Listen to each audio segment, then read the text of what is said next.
The federal government has been scathing in its criticism of Optus, following the leak of millions of users' personal data. It was revealed this morning that Medicare numbers were exposed in the data breach.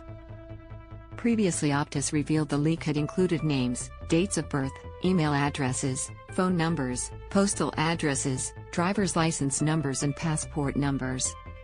Read more. Hacker claiming Optus attack apologizes in new online post, but it had not revealed Medicare details had also been compromised. Medicare numbers were never notified as forming part of the breach, Attorney General Mark Dreyfus said. Consumers have also got a right to know exactly what individual personal information has been compromised in Optus communications to them. Dreyfus said the Australian Federal Police is devoting huge effort to catch the culprit. State and territory police as well as the USA's FBI have also been involved. How do I know what data has been exposed? The onus is on Optus to tell you if your data has been breached. So far, the telco has informed many customers and former customers their information has been exposed. But the telco is yet to say specifically what data was breached from what user. The Office of the Australian Information Commissioner, OAIC, said people can check the Optus website or contact the telco via the app or by calling 133 937. You can also make a privacy complaint to the OAIC, but you will need to contact Optus first. Read more. Optus could face class action over massive data breach. What do I do if my data has been hacked?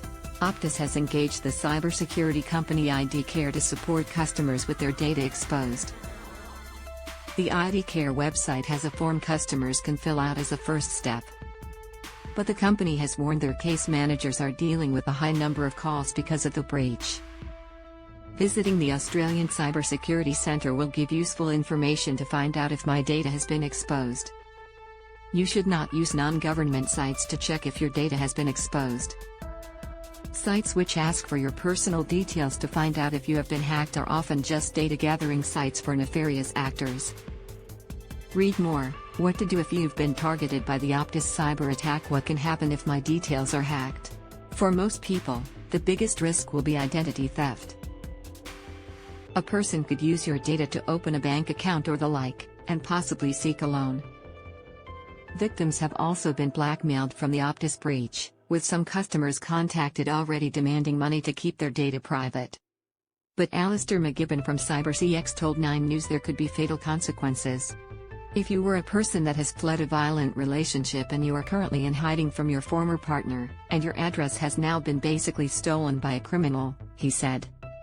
For the vast bulk of us, it means we are more likely to be scammed, have things like our identity stolen, but for a certain subset of people, it does pose a threat to their safety. What should I be on alert for? If your data has been leaked, you may become a target for scammers. Dreyfus has urged all Optus customers to be vigilant. Do not click on any links in a text message, he said.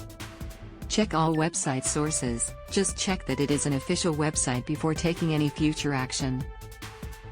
If you are unsure about why you are being asked to divulge private information, stop and verify who the person or organization is that is making that request of you. Has my account definitely been leaked?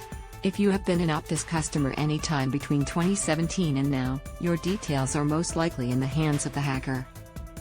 So far, 10,000 Optus customers have had their details leaked in a way that is publicly accessible. Earlier on Tuesday, the purported hacker claimed the remaining details had been completely deleted. It is somewhat doubtful the data has been actually deleted. For many nefarious operators, it is better if people believe their personal details are secure. Read more. Optus knew of cyber attack 24 hours before alerting media. Can I change my details? You can only change certain details among those leaked in the Optus hack. Obviously you can't change your date of birth, and yet have to move to change your home address.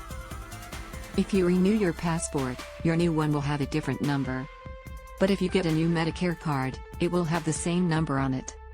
NSW Customer Services Minister Victor Dominello said people in the state can get a new digital driver's license issued instantaneously via the Service NSW app. A new plastic card will be issued within 10 business days. The new license will cost users $29, with reimbursement advice will be issued by Optus to customers in the coming days. In Victoria, you won't be able to change your driver's license unless you can prove actual identity fraud has taken place with it, while Queenslanders who were affected by the breach can have a new license provided to them without charge. Each jurisdiction has different rules about driver's license numbers. Should Optus pay the ransom? The telco has already said it will not pay the $1 million ransom demanded of it by the purported hacker. It is already possible that someone has paid the ransom, McGibbon said. I said earlier that Optus needed to consider the concept of paying the ransom if indeed it would help reduce the chance of threats to the safety of this small subset of people whose data clearly has been stolen. It may be that someone has already bought the data from the criminals, which is why they say they have taken it down.